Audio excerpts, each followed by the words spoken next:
Hello friends, I'm in the mental health field, and in our practice we guide and offer tools to help others decrease stress, anxiety, and be happier.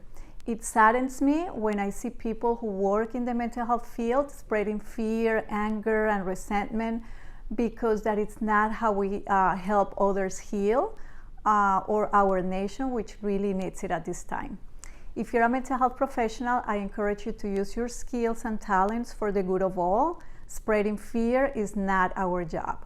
If the message you hear today resonates with you, please subscribe to our channel and help us share it with other parents, educators, and mental health professionals. Survival is a primal need, and death is a fundamental fear for most human beings. So it is not surprising that if we start to hear that our safety is in jeopardy, we will react and want to hear more about it because we want to protect ourselves.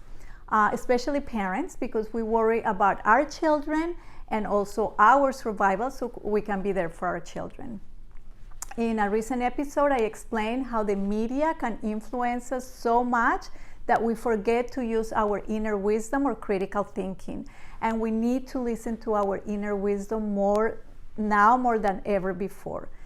This Gallup poll shows the decrease of Americans' trust in the media.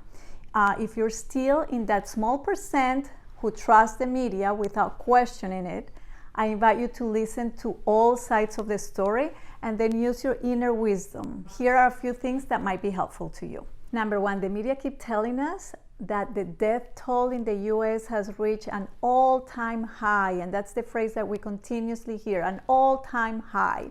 And I just want to tell people that we are going to be reaching an all-time high every single day, even if one people die, because that chart really, this is not opening. That chart is gonna go kind of like this. This will be the number of deaths and this will be the time, right?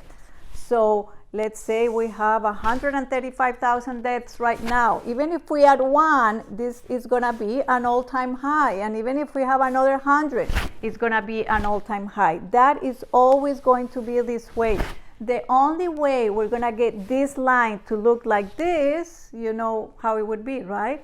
If some people really come back from the death, that would be the only way we don't reach an all-time high.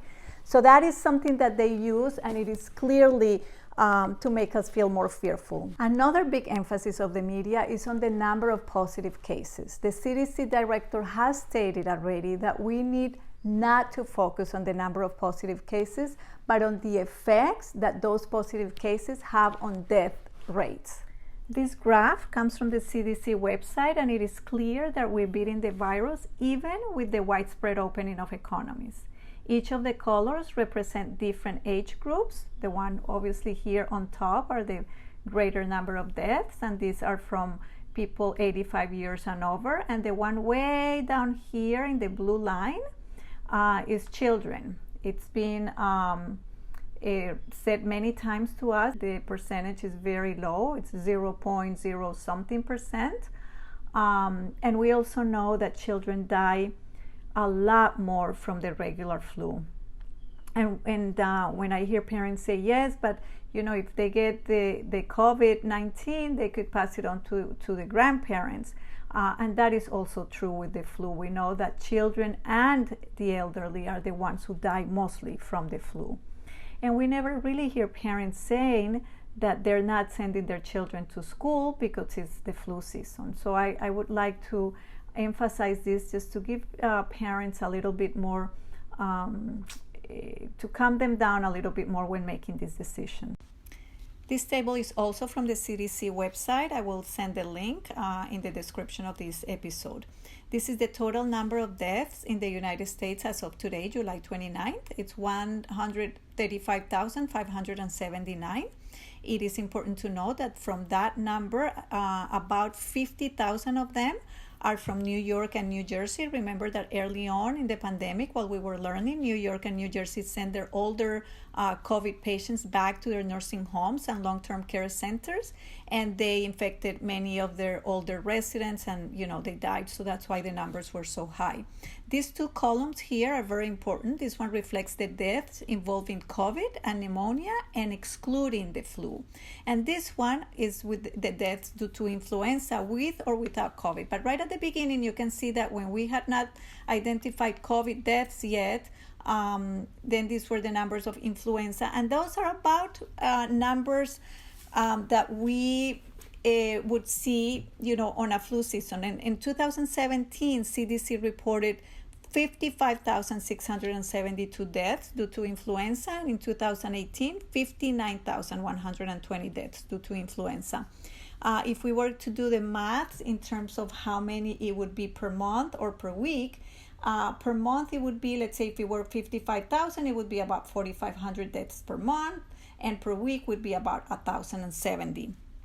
Obviously, there is a flu season, so some numbers are going to be higher in the beginning of the year, and not as many, at later, right, let's say May, June, July.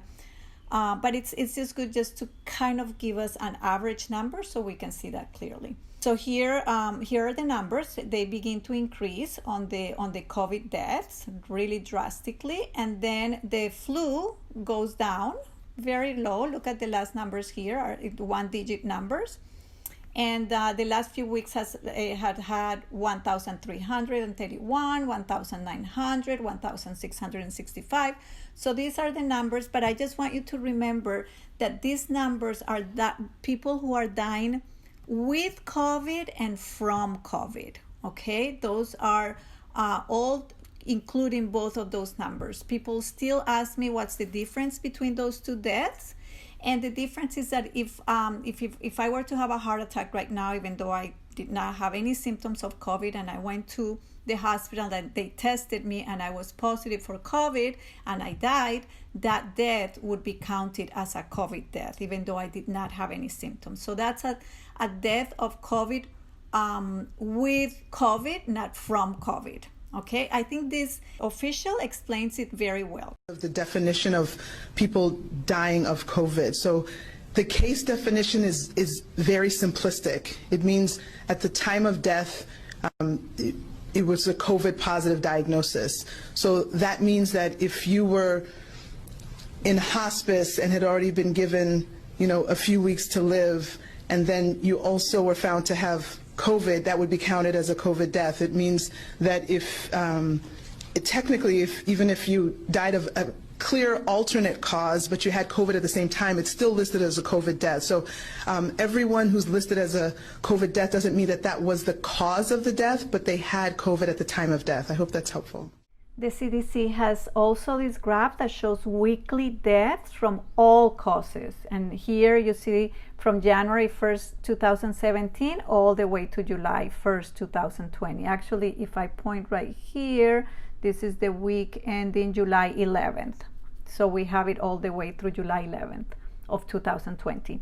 And we can clearly see the spike in April by the end of, April, and by the end of May, this is this big spike right here. But after that, here it really shows pretty much normal numbers again, as if you look at the whole past 3 years.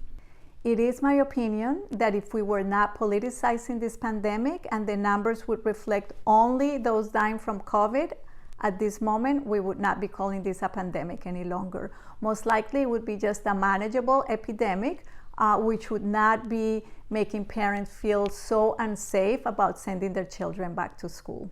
That's it for today. If you enjoyed this video, please subscribe and share it with any other friends, parents, educators, professionals in the mental health field.